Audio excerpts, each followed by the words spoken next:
This is The Cluttered Path, stories about life and the human experience.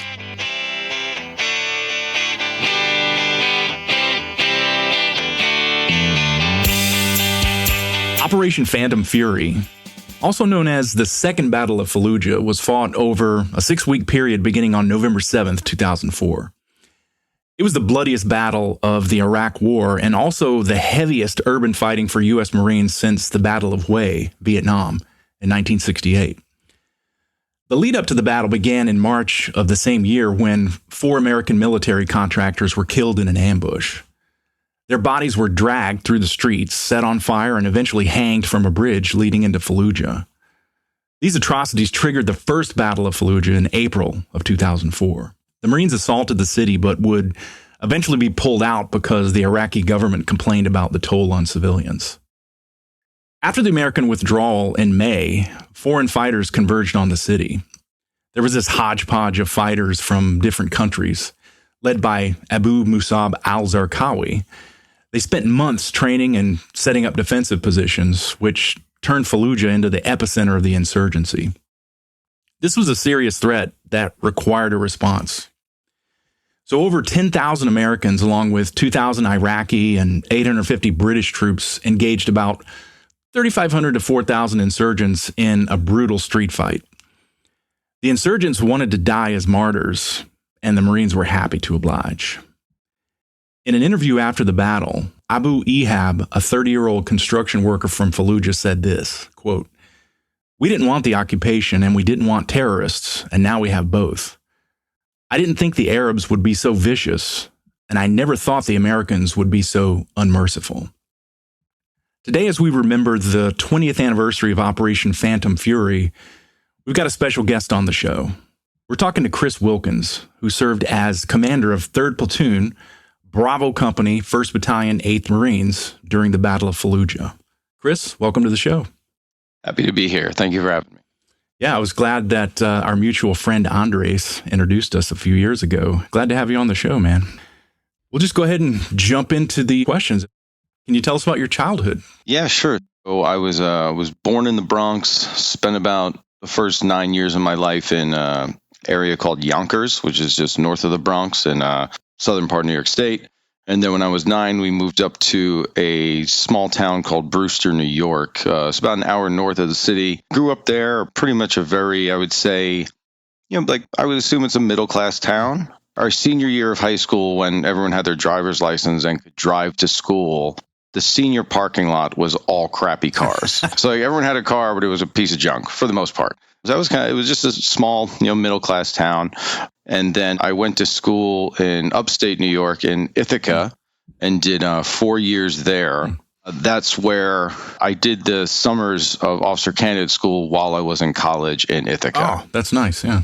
The standard recruiting offices go through high schools to get personnel to enlist. And then for the officer side, they have what's called an OSO, an officer selection officer. You're probably going to hear a lot of acronyms throughout this conversation. Yeah, what I'll do is I'll just ask the question about it. If you use an acronym, we can spell it out. Just let it fly. You got it. The OSO, he or she has like a set number of colleges in their AO, and Ithaca College was one of them. I had contacted the OSO my freshman year of college because I knew it was something I'd wanted to do, was join the Marine Corps. I guess we're being honest on this. So to go to OCS, you had to be in good academic standing at your college. And my first semester, I was just below a 2.0, so I did not meet the requirements to go to OCS. Then I got my grades up the second semester. And then after my sophomore year of college, which was the summer of 2000, that's when I did my first summer at OCS. OCS can be different depending on what type of commissioning program you go through. So if you are a Marine option and an NROTC unit, you're doing a lot of things throughout the school year in your ROTC unit. And then for a 6-week OCS session in between your junior and senior year, you go to OCS for that. I was not part of an ROTC program, so I did the 2 6-week sessions, 6-week of PLC juniors, platoon leaders class juniors, and then the summer of 2001, I went back and completed PLC seniors, and then I went back to college for my senior year in fall of 2001. And then when you graduate, that's when you end up getting commissioned. So I graduated OCS in July of 2001 and then got commissioned in May of 2002 when I graduated. Oh, wow. So you were in college on September 11th, 2001, right? Yes, I was. Yeah. So you still had the option then to opt out. So you're part of that crew that knew we were going to war and decided to proceed. Much respect for that. What was also on at that same time, I mean, obviously I don't need to go into like the feeling of patriotism in the United States after 9/11. But yeah, it certainly made it, this is becoming more of a real thing. But when I had first started to meet other U.S. Marines and I'd thought about the military as a potential career option, it always seemed like something I'd wanted to do. And then the more I'd met other Marines and read about the Marine Corps, it just felt like this is an organization I want to be part of. And then when 9/11 happened, it's like, of course I want to be part of this organization. It almost kind of made me want to do it more. Nice. Yeah. You know, because you saw what people who want to hurt this nation and hurt American citizens, you saw it. So yeah, definitely, it just kind of reinforced the reasons I was joining in the first place. Yeah. After 9/11, I'd already been out. I was in college. Actually, I just graduated college, and 9/11 happens. I'm in the workforce. I started calling the Marine recruiters. I want to get back in. He was like, how much do you weigh? And I said, well, that's none of your business. Can I get a waiver? Do you guys have maternity camis I can borrow? I said, no. But that was, anyways, a lot of my former platoon mates were in the same boat. It was like it couldn't get back in because the lines for the recruiters were just, they were beating down their doors. And so a lot of guys joined the National Guard and deployed. So it was a pretty wild time. Yeah. The nation was together at that time. It was nice. I mean, it wasn't nice. It was a heartwarming thing to see people come together in that bad time. So it was good. Yeah. In the worst of times is when you see some of the best of people. Yeah. And it was certainly something that was uniting, for obvious reasons. You kind of alluded to this earlier, but when did you actually say, I want to be a Marine? I was born in 1980. So the movies I saw were just, I mean, they're recruiting commercials. Mm-hmm. I mean, it's Top Gun, it's Commando, it's Predator, it's all that stuff. And I was a fan of Star Trek, and that's had a military rank structure, and they worked as a team, and they did cool stuff. I mean, I don't know if the military actually used them for recruiting, but I think they had an impact on at least my generation. Mm-hmm. And I will say my family also had a lot of respect for military service. My grandfather, I never met him. He passed away before I was born, but he had served in the German army in the early 1930s because that's what he had to do to get out. Then he came here, served and joined the U.S. Army in the 30s, but also he went to boot camp and then they didn't really have any money to train troops. So he basically just went home. After Pearl Harbor, he got thrown in jail for a little while, like a lot of German immigrants did, and Italian and Japanese immigrants as well. And then he got called back up in 1944. So he went through boot camp 3 times, is what I'm getting at. Once with the German army and then with the U.S. Army twice. And so military service was very well respected in my family. And my father, I think, had always wanted to join, but he turned 18 in 1969. And from my understanding, the public support for the Vietnam War really turned negative after the Tet 68 operation. So I think a lot of people probably around that time had thought about service. Had just had that happen. Maybe didn't want to. Anyway, so my family, I thought very highly of it. And it was probably something I had looked into.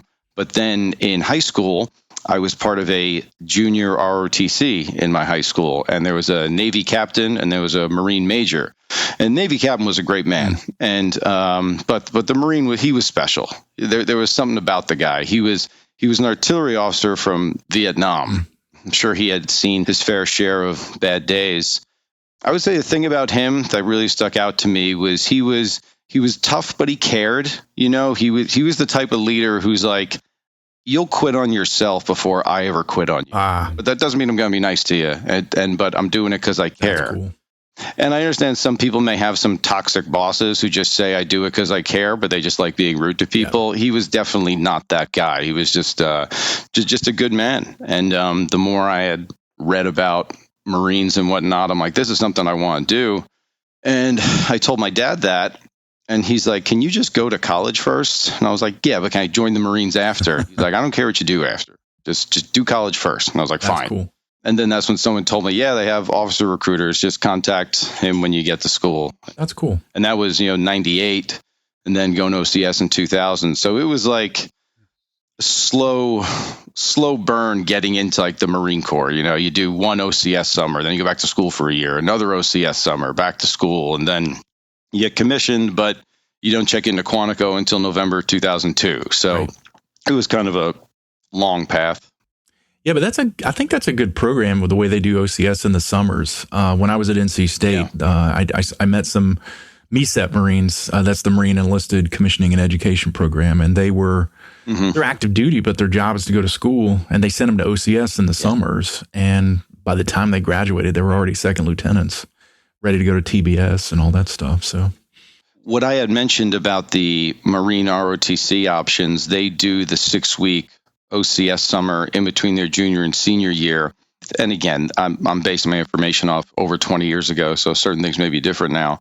But I believe the MECEPs, they went to OCS pretty much right away, right after their first year of college. Because I guess you don't want to pay for them to go to school for 3 years if they're not going to graduate OCS. Yeah. Again, I mean, most MECEPs, they're not dropping out of OCS. They kind of know what they're getting into at that point. Yeah, but, that makes sense. Make sure they're going to be able to make it, and Yeah. So I think the MECEP guys also had a prep school that they sent them to. So, but yeah, it was cool. That was such a good program. Really. Talking about OCS, this is for our enlisted listeners. I was an enlisted Marine, so my experience was much different than that of an officer. From what I understand, though, in OCS, they're looking for leadership ability, and you can get dropped at the drop of a hat, right? How was that? The only way I can really compare it to recruit training at Paris Island or San Diego is what the prior enlisted Marines have told me in comparison. So from what I've gathered, I mean, there's a lot of overlap between OCS and recruit training. It's a whole lot of let's see how chaotic we can make this and make sure they realize it's not about them. So it's the same that you're living in squad bays and very, very strict rules about cover and alignment, how the racks are made, giving you a lot of stuff to do, not a lot of time to do it. Whole lot of stuff like that is very similar. The things that are different is I've heard that discipline is more important at recruit training, and whereas OCS, it's more of like kind of sleep deprivation, and you don't get as much time to sleep, and whatever stuff you have to plan for the next day, you're doing it at night when you should be sleeping type thing. And they put you in kind of billets throughout, like every couple of days you rotate, like someone's a team leader or squad leader, platoon sergeant, platoon commander, company gunny. That's cool. It is. You're also not prepared for any of those roles either, So it kind of forces you in a position where you have to screw up. And frankly, that's exactly what it should be. Put them in charge of kind of simple tasks like marching these people to a chow hall and adhering to a schedule.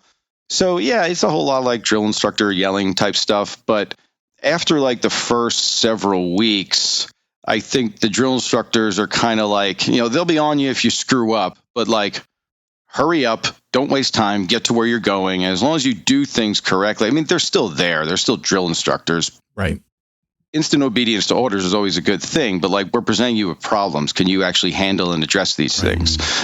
So I think OCS it's a great job interview to see if people can, handle stress and whatnot. And some of the differences, like at recruit training, I believe there's smoke pits and sand fleas. Sand pits, yeah. So we got thrashed a lot, yeah. So the PT events at OCS, which I heard are more challenging, they're also like timed events of like pass and fail. And if you fail one, you do get remedial. But then if you fail that one, I do believe you are kicked out.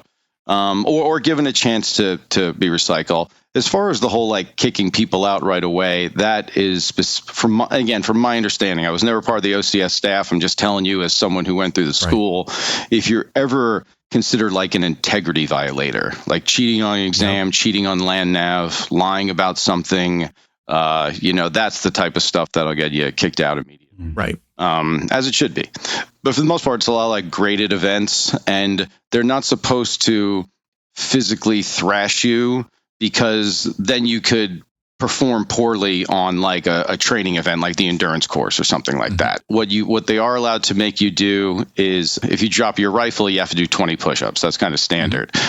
It kind of becomes, if you screw something up, the drill instructor's just like, I think I heard your weapon drop twice, which basically means do 40 push-ups. And so you start doing them and you're counting them and you're like 19, 20, 21, and he's like, no, start back again at 1. I can't have you do more than 20, just in case like the colonel's walking by. He can't hear anyone counting more than 20 push-ups, so you have to start back at 1. That's funny. So yeah, that was the OCS experience. There was a staff NCO that he was my platoon sergeant, so he had a college degree. He went to OCS. He got dropped because he was an integrity violator.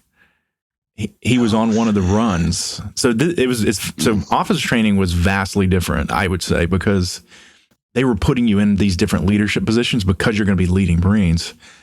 Not all enlisted guys are going to be leading Marines. So they, our experience is a little bit different. But no, my friend, he told me about this. So they were on one of these timed runs, and he emptied his canteens so he could have less weight. And they caught him and they dropped him. There was like, you have empty canteens, you're done. They booted him, and he was like, disenchanted. And anyways, he ended up enlisting and became a staff NCO, and he retired. But yeah, he said, I just wanted to be a Marine. Integrity violations, not cool. And I could see why too. The whole time you're in the Marine Corps, you have rules. Okay, some rules you don't have to follow, but other ones you do.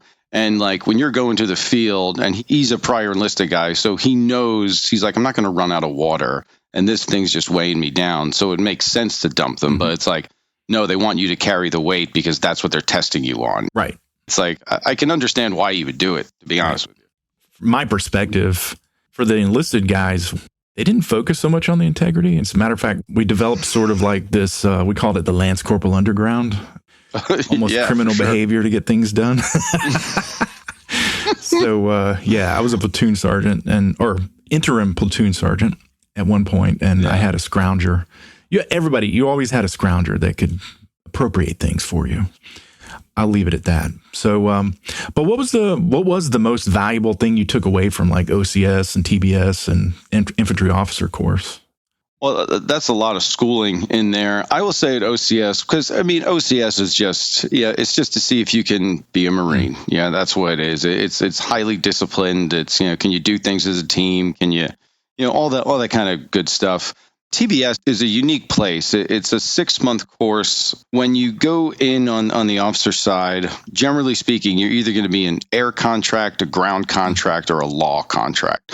So I'd say our TBS class is about 205, and these are rough numbers, but they're close enough. I'd say we had 5 international officers. You have about 5 or 6 lawyers. And they've all gone to law school. They're usually first lieutenants and captains because their law school time counts as time and grade. And then as soon as they're done with TBS, they go to the JAG school, and then they just become attorneys. And then there's about 40 or 45 flight contracts, and they all have to get their civilian pilot's license. And then they go down to flight school, and then they're going to find out what airframe they fly. So the remaining 150 of us are all ground contracts. And there's about 23 different MOSs. It's a 6-month school, so right around the end of month 5, that's when you do MOS selection. And so they tell you how many slots there are. So I said there's about 150 of us. There was, 28 slots for infantry, 18 for artillery, like 1 for tanks. Nobody likes tanks. I'm kidding. We just don't have many of them or any anymore. Yeah. 3 or 4 for AAVs, 20 logistics officers, and, like 18 comm officers and 6 aviation maintenance officers and all that. It ended up being, by the time we did MOS selection, I think 29 of us had infantry as our number 1, and they had 28 slots. Oh, wow. And so I was fortunate enough to get one of them. And I remember one of the commanding officers at OCS, he said, "You're going to spend 90% of your time on 10% of your Marines." Yep. And that ratio has played over and over in my head in so many different scenarios throughout life. And that's definitely one thing I remember. That is so true. TBS it's kind of your first indoctrination into the Marine Corps. You're finally an active duty Marine. You live on a base, but you're in a school where it's all lieutenants. So they kind of expect you to act like leaders, but you're all the lowest ranking people there. Right. It's definitely a good place to learn a lot. For me, when I went to the infantry officer course in early 2004, the timing of it is also part of it, right? While I'm at the basic school from April to October of 2003, the invasion ended in April, and then Marines were kind of pulled out of Iraq for the most part. And then in the fall of 2003, the insurgency really starts to build up. And then I'd gone through the martial arts instructor course, and then we start the infantry officer course in January of 2004, and now it's like Marines are going back. There's a big insurgency. There's these things called IEDs. There's ambushes. There's, all that going on. So by the time IOC started in January of 2004, it felt everything was kind of raised up a level. It's like every single one of you is going to be in combat probably before the year's over. Wow. If you think about, the peacetime Marine Corps, to get on a MU, Marine Expeditionary Unit, that's kind of America's 911 force that's on a bunch of Navy ships throughout the world. And kind of in case something bad happens, they're there to respond quickly. More often than not, they do humanitarian Meals on Wheels operations, or at least that's the MU I did, when there's, landslides, earthquakes, or, things like that. So peacetime Marine Corps, you want to get on a MU, because that's like your only chance of actually being operational and kind of doing something out in the world. And then now, like, nobody wanted to get on a MU because that meant you weren't going to Iraq or Afghanistan. So going to IOC, it was, and you're with all the guys that wanted to be infantry officers, right? And we all know, like, we've all seen the same movies. We know how second lieutenants are received, when they check in, and like, we're all about to go to combat. So this is going to be a steep learning curve. Right. I will say the intensity was there, but they also treated us like adults at the infantry officer course. There's a reason they treat us like that. We're brand new second lieutenants, your first job in the military, in the Marine Corps. It's a very kind of structured place. I didn't find it very enjoyable. And then it's the infantry officer course. It's like, okay, big boy rules. You don't have to ask permission to talk every time. Just ask your question. It was just, everything became more serious. And, now we're starting to get intel updates, like from Iraq, like, here's what's going on. And, we'll have some speaker come in, and they're just giving us the intel update, and we go to ask questions, and we'll say something like, if we're on patrol and we get ambushed and we're taking rounds, but the guys shooting at us are hiding behind women and kids, like, what do we do? Like, how do we deal with this? And the guy's like, when you find an answer to that, you tell me. Yeah. That's awesome. Glad he said that. But the infantry officer course was great. The Marines I went through it with, I'm still in touch with a lot of them today. Oddly enough, I ran into one of them at the Marine Corps birthday about a week ago, and I haven't seen him since IOC. And it was great to see him. That's cool. But you're like, hey, we look like our dads now. Yeah. So it was just it was a great school to go to. Like, the captain instructors, the sergeants, the staff sergeants. I mean, I think everyone kind of they took their job seriously. We knew they took their job seriously as instructors. We took our job seriously as students, and it was a really good learning environment. And I really enjoyed that course and learned a lot. You had asked about some highlights from the training, and obviously there's a whole lot of learning that happens in all these different schools. But I remember one night we were going to the range, and we were learning how to zero the again, it's probably a newer piece of equipment now, but it was a PEC-2 back then, which is like an infrared laser that is attached to the M16. You just have to zero the laser to where your weapon's pointing, and you can keep your night vision goggles on, and it looks pretty cool. And it's you're using infrared lasers to engage the enemy. Is that little square box like that sits on the front of your? I've always wondered that because we didn't have that when I was in. That's cool. I've always wondered how you guys shot with NVGs on. Yeah, it's that. I remember just throughout that training evolution, they're like, we say we own the night, but the reality is we don't, unless you often trained for it. They said to us, keep your night vision goggles on the entire time. You have to get used to it. Your neck muscles have to get used to carrying the extra weight. You got to learn how to load ammo into your mag, change magazines, do all your basic things. And just the more you do anything, the better you get at it. And so when it comes to like training and all that, let's just do it. Let's figure it out. Let's practice it. And the first time we do anything, we're probably not going to be great at it. But the more you keep trying, the better you're going to get. And I just remember that as kind of a light bulb going off type of moment. Mm-hmm. And there were some parts of IOC. I'm like, I can't believe they're paying us to do this. This is so much fun. There was one range, and we were throwing grenades and firing AT4s, and that was just a range. Yeah. It was just fun. The scenario is, you're a fire team over here, and you got 2 guys throwing grenades, 2 guys launching AT4s. The objective is here. You're being suppressed from here. Whatever the scenario is, you had to kind of like low crawl from one area to another, throw grenades at these targets, and launch AT4s. As we're getting ready to do this, and this is probably like the first week of IOC, we're just getting because we're still in the TBS mindset of just asking permission a lot. And we go to the captain like, okay, so should we charge the AT4 before we go? Should we pull the thumb clips now? Should we just? And he's like, you're going to be platoon commanders in like 2 months. You know what to do. Figure it out. That's cool. And it was like, all right.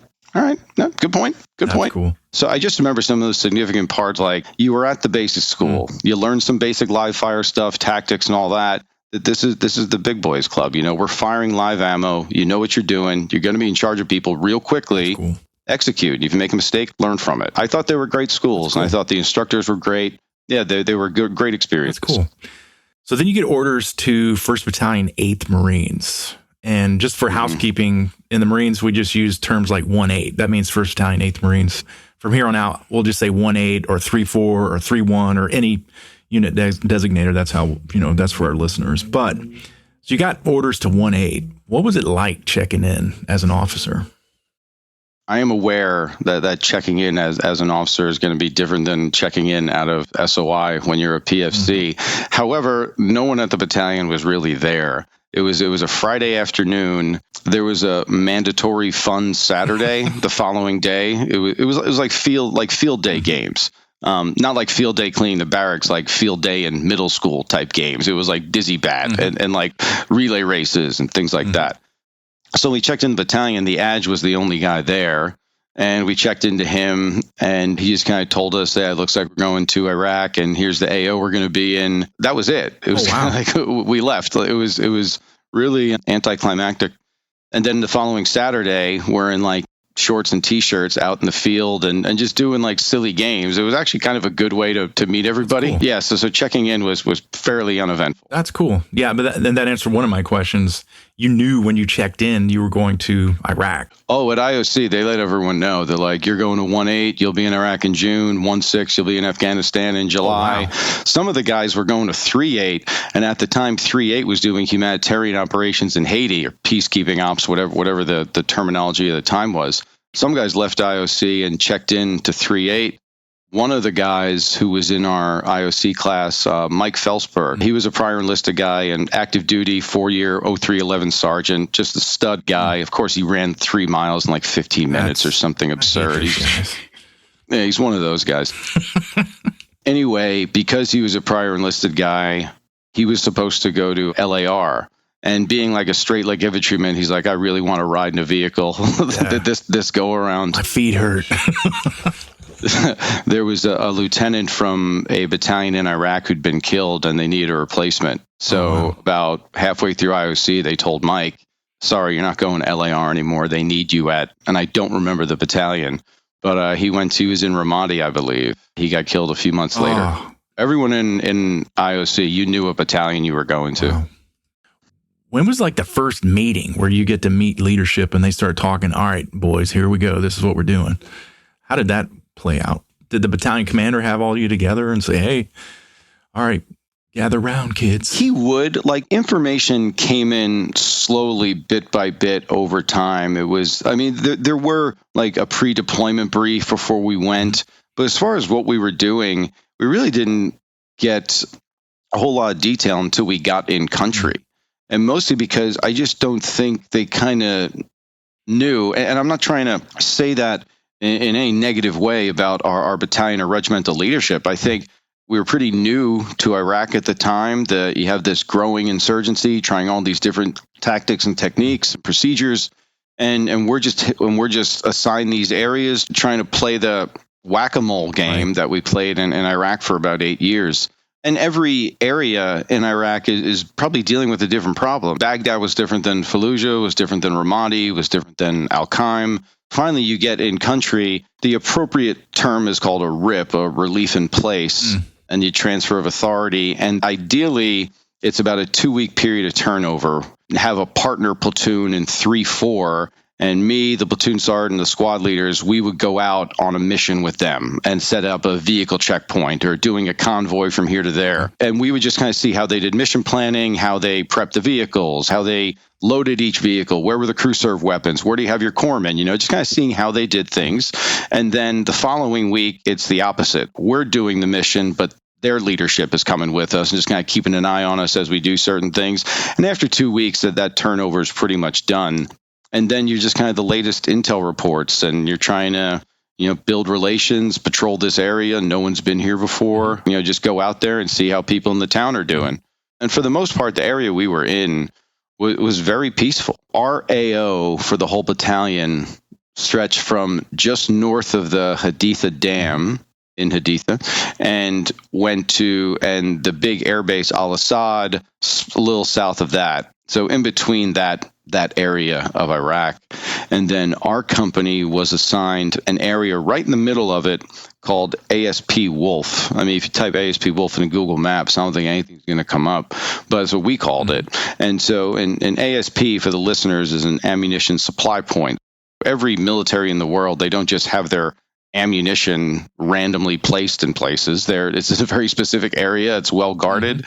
And so that was one of Saddam Hussein's ammunition storage facilities. And so I heard that the U.S. Army, when they took that area over, they hired some civilian contractors to blow up all these artillery shells and rockets and ammunition. When they detonated the explosive to destroy all of Saddam's ordnance, it didn't really destroy it. It just kind of blew it up and out.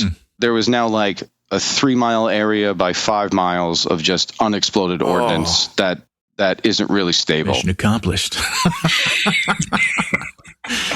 We're going to Chow.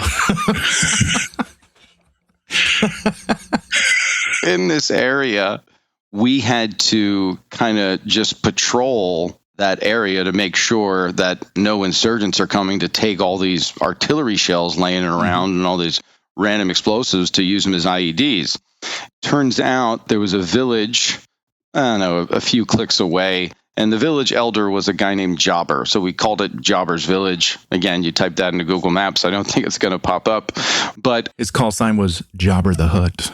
I'm kidding. I don't know anything about that. Jobber had lost one of his legs in the Iran-Iraq war and was walking around with this really crappy old cane.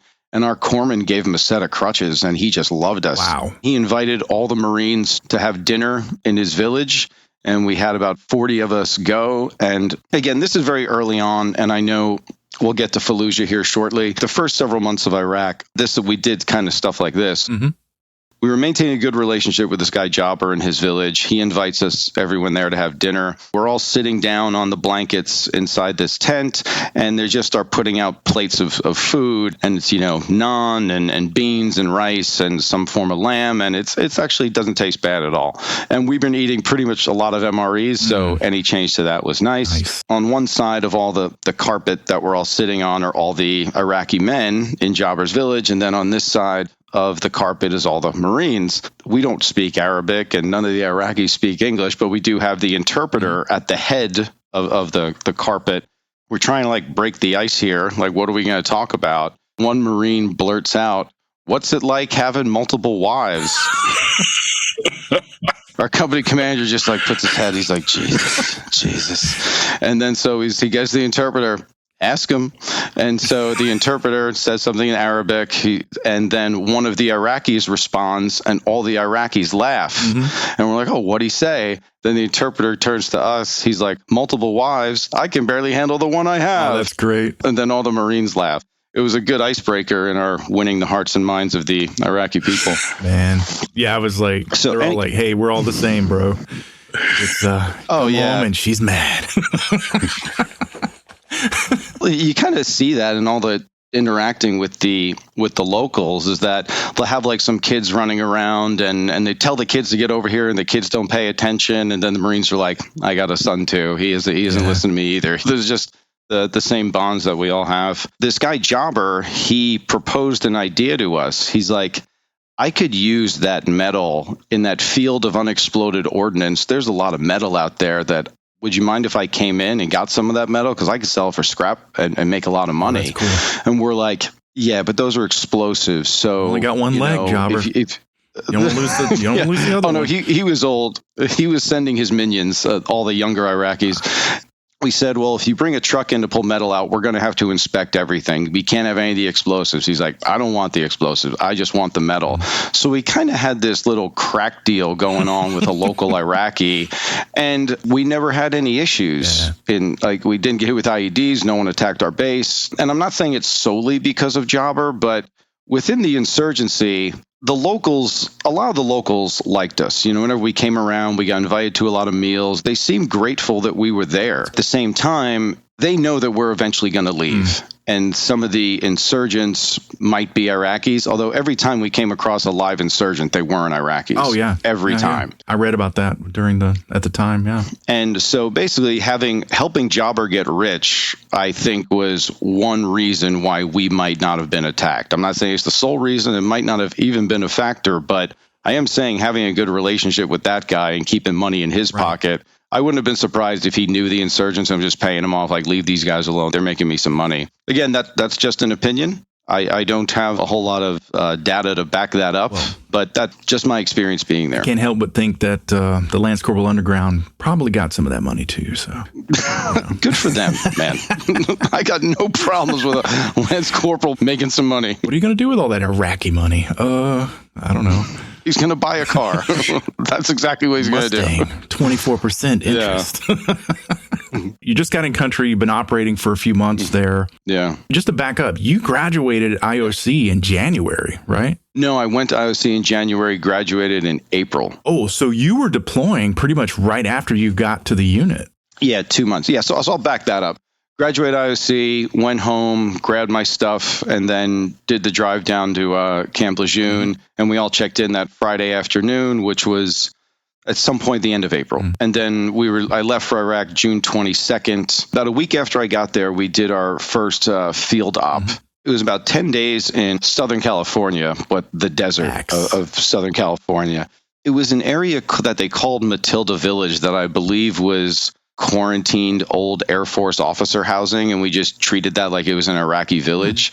And they had a bunch of Marines on terminal leave. They got recalled back to be the aggressors, to act as the Iraqis. And it was a good field op because you're in a fairly urban environment and you're setting up vehicle checkpoints. You're getting intel. You have to go raid that house, or you get intel that you have to check on this person, but then you get ambushed from across the street or something like that. So I thought the training was pretty good. That's cool.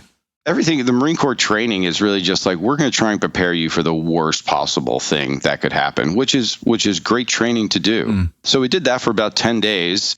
And that was, your first field op with the platoon. My platoon sergeant was a great guy, Tom Scudder. He was just a good guy to work with. And I felt like the relationship I had with like the squad leaders and the platoon sergeant and all that went well. They were all combat vets, all the NCOs. They'd all been in the invasion. For the most part, they were on the MEU and got called into Mosul. They weren't part of like the march up, but they still had their combat action ribbons. They'd been over there. when they found I was kind of willing to listen to them, I think we had just a really good working relationship because they care about the Marines in their team. They care about the Marines in their squad. Doc doesn't want to see these new guys get shot up. It was a good environment because everyone took it seriously and cared about their job. And as long as you didn't act like it was all about you, it was a good environment to be in. That's cool. Nice. Yeah.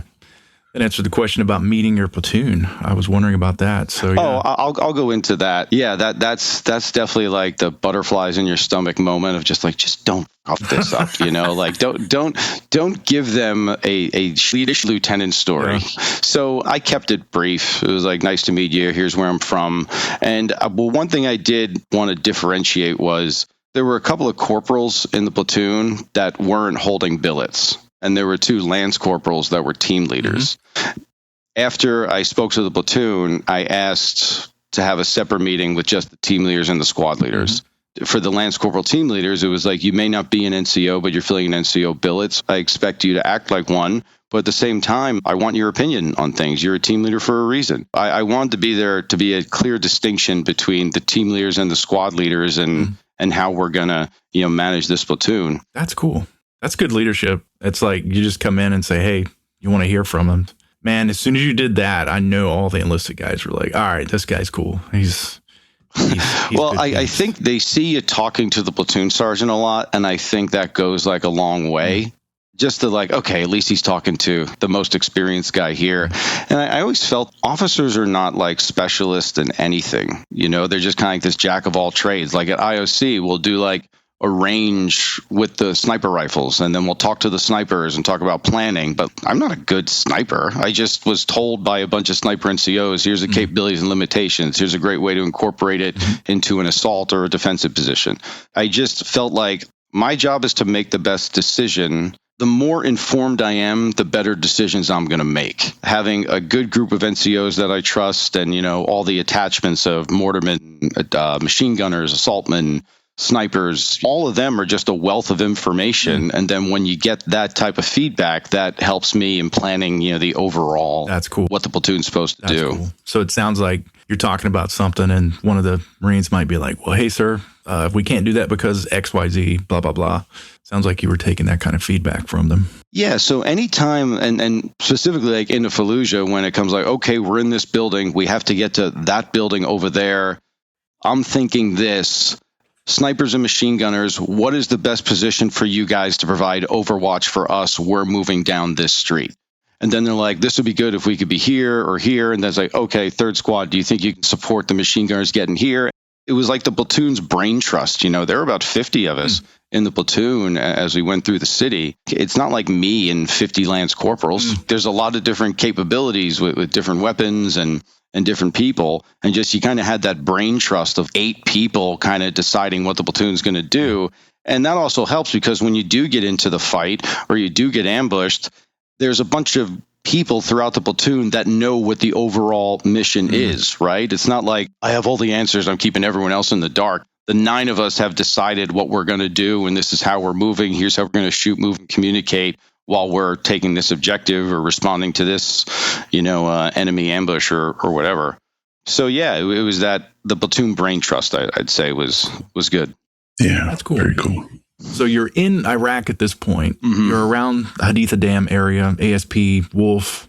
When did Fallujah get on your radar? Throughout the summer. So it got in country end of June. We're pretty much operating on our own by the beginning of July. And it was a lot of convoys. We did do a few raids on suspected positions, but no shots fired. There was a couple cities that we were part of a major assault on. One was the city of Hit, and the other one, I believe, was called Rawa. I wasn't at the Rawa one. I had to stay back. My platoon stayed back and guarded ASP Wolf when that assault happened. When we went into the city of Hit, the intel told us that the insurgents had taken over the town. They murdered all the cops. The mayor's dead. We're going in to retake that city. The insurgents hold that city. We had planned for this operation for days. We all get to Al-Assad. We move out early in the morning. It's now like 03 or something. And we're moving up to the city and we're looking at the city and they told us there was no electricity. We were basically told the city had been destroyed by the insurgents. They was taking it over. And we're looking at the city. All the street lamps are on. If you fire that PEC-2, the infrared laser, if you fire it into a building, all the infrared rays bounce around and you can see the inside of that room. So you could be a few hundred yards away, you fire your PEC-2 into a dark building, and all of a sudden you can see inside. So we all got our PEC-2s and like, there's no one here. There's no one in these buildings. And I remember going to Sergeant Wells. I'm like, Sergeant Wells, didn't they say all the electricity in the city was shut off? I'm like, because maybe I heard it wrong. Right. You know, maybe I'm misremembering a part of the intel brief. And Sergeant Wells just shakes his head. Yes, sir. There's supposed to be no power in the city, and all the lights are on. Not much happened. We went and we cleared our part of the city. We were told it would take 2 or 3 days. By the end of the first day, they're like, yeah, we're good. We installed a new police chief, new mayor. We're good. We can leave now. And it was just kind of this big buildup to kind of nothing. The whole summer was a lot of that.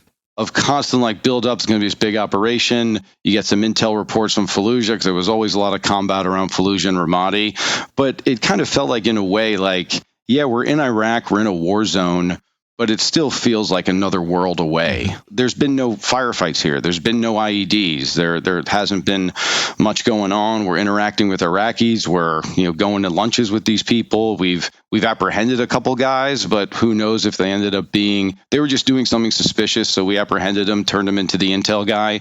So we were always busy and we were doing stuff, but it didn't necessarily feel like what we were doing was really part of the war effort, Right.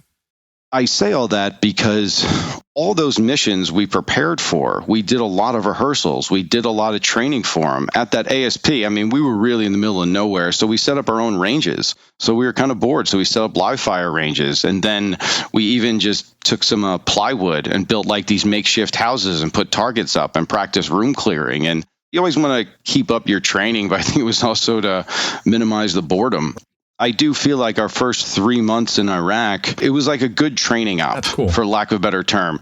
You're out in the field, you're living together. It was just a really good training op. By the time we went down to Fallujah, we were, for lack of a better term, a well-oiled machine.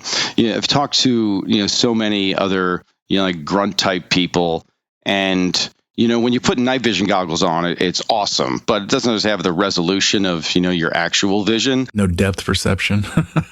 Yeah, when you're patrolling as a platoon at night with night vision goggles on, everyone kind of looks the same, but you know who every single person is because of the weapon they're carrying, where they carry their grenades, the type of pack they have, how they walk, things like, yeah. So it just looks like 50 of the same blobs, but every single person.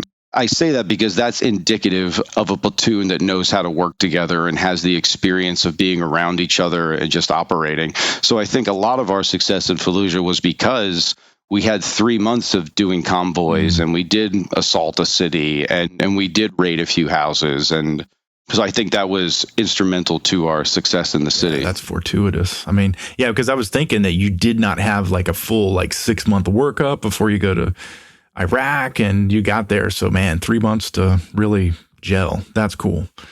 So you hear about Fallujah and you're going to be replacing, what was it, 3rd Battalion, 4th Marines, 3-4? We did that relief in place with 3-4 when we got in country in June. That was the right seat, left seat that we did with them. And they were all part of the first Fallujah. So clearly we were in awe of them. And then they were good to us when we turned over. It wasn't like, we've been here, you're the new guys, you haven't done anything. It wasn't like that at all. Cool. They were all very professional, told us what they did, what they thought worked, what didn't, good techniques they had. And they just seemed happy to go home, frankly, and I can't blame them. But they were good. Like I said, we were there was always kind of like these build-up to like these big operations, and then it never really materialized. And then so I'd say probably mid-October, they start saying there's going to be a big op in Fallujah. And it's like, yeah, we've heard that before. Right. Sure. I'll wait a minute before I pack everything. And then finally it started coming, and then there was the order. All right, the whole company's loading up in 7 tons and we're leaving on this day. And everyone's like, no way, we're really going. And then even when you get to Camp Fallujah, right, and they say, okay, Bravo Company, you guys are going to be in these buildings and you hang out here. I mean, even half the company was like, this assault ain't happening. But again, we always prepared for it. We always took our mission seriously. Part of General Mattis's, he had his flat-ass rules that he had for all Marines in country. And one of them was you had to do rehearsals before you went on every mission. Even though it was mind-numbing and it was boring, it's good to constantly train because you want to be able to do it when you're tired, when you're hungry, and you've done it so many times you can do it in your sleep.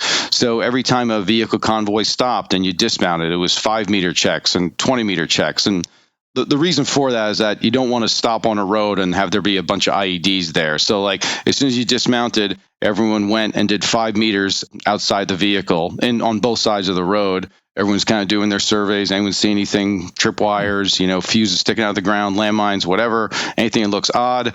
Okay, now spread out to 20 meters. Give us a little more security. We were always rehearsing that before we went out on every mission and said, okay, IED hits the third vehicle. What do we do? Okay, well, third vehicle has this. What vehicle is going to be the casualty collection vehicle? Where's the platoon sergeant? Where's the corpsman? Just 3 months of doing stuff like that and constant missions. You know what everyone's thinking. You know what needs to be done. You've just rehearsed a lot.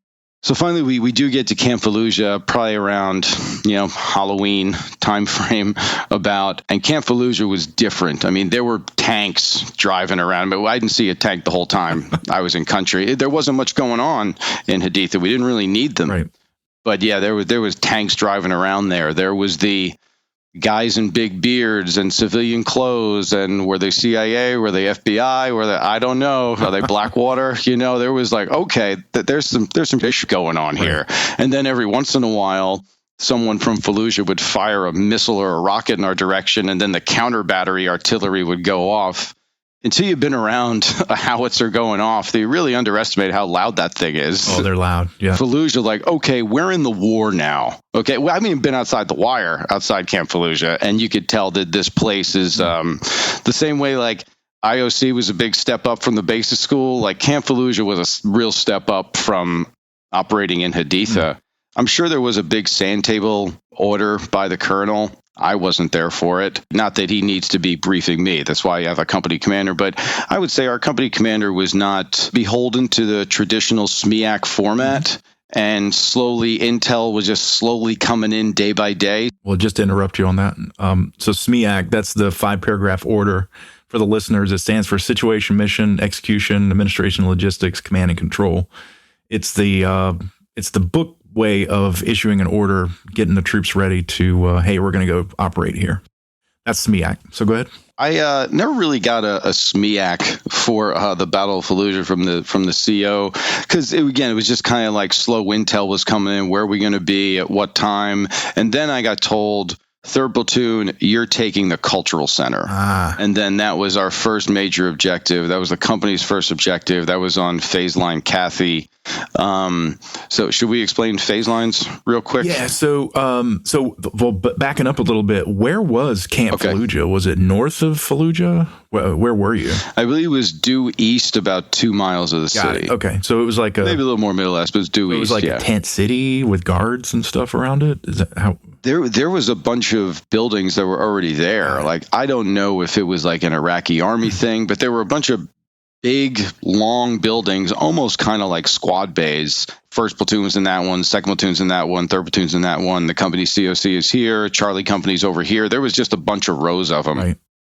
I'd almost like to speak to whoever was planning the logistics to Camp Fallujah, because someone just said to him, yo, we're bringing 10,000 more troops here, food, sanitation, ammo, figure it out.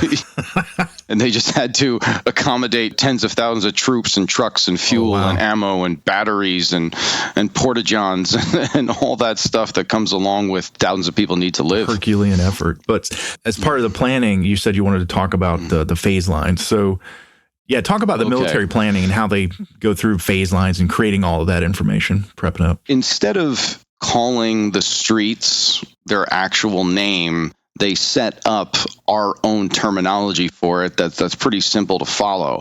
So from north to south, they'll set up a bunch of east-west lines, and they name them just phase lines. So when you say, okay, our unit has crossed phase line Adam, the people back in the command center know exactly where you are, but if any enemy is intercepting your communications. They're like, what the hell's phase line atom? You know what I mean? So that, again, it's common military practice to use your own terminology in case someone else is hearing what you're saying. And so for simplicity, all the east-west lines were phase line. It was alphabetical in women's names. And then all the other phase lines that went north-south were all men's names that went A to Z or whatever, and then the north to south names. So I forget phase line A and B, but phase line C was Kathy, and that was like a big 6-lane highway that ran east to west in Fallujah. And then you went down a couple more streets. You had phase line Fran. That was another big 6-lane highway that we had to cross. A lot of just briefs on that type of stuff, like what the main objectives are. Here's the phase lines. Here's where adjacent units are going to be. Here's priority of fires for, artillery, aircraft, all that type of detail. So that sounds a lot like a SMEAC, but just it wasn't formal. No. It wasn't like it was over the course of several days. So that's cool. So a lot of planning goes into it. And this, before I joined the military, you think it's like Rambo and you just show up with guns and oh yeah. But there's logistics and there's planning, and so there was a ton of planning into Fallujah. At some point, they told you, "Hey, we're stepping off," and you'd been assigned. Yeah. You got the cultural center. Can you talk about that? How did that play out? I'd say the few days leading up to it, we had spent a lot of time working with AAVs and with tanks. Our first few months in country, it was all just Humvees and 7 tons. AAV is a amphibious assault vehicle. It's a floating armored can that generally takes Marines from much bigger naval vessels out the bottom of the vessel and takes them to the shore. They work on land, they work on water. Not particularly great in either of them, but they can do both.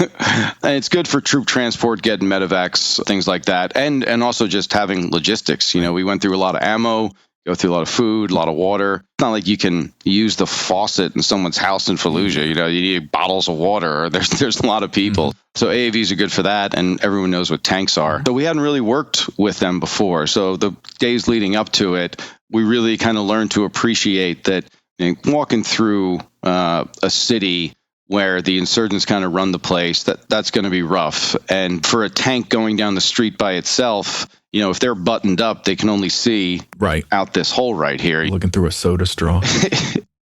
Tanks have strengths and weaknesses. The infantry has strengths and weaknesses. But if the infantry and the tank work together, it's a pretty powerful combination. So it was really great to get those couple days of just working with them.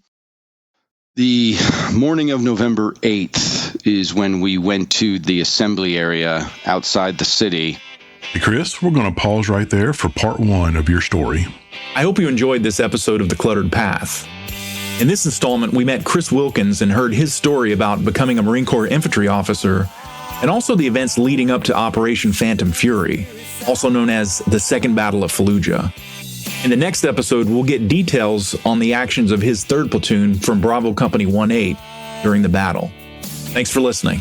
And it seems ugly, bright, and that we are taking our lazy night. This is the cluttered path. Stories about life.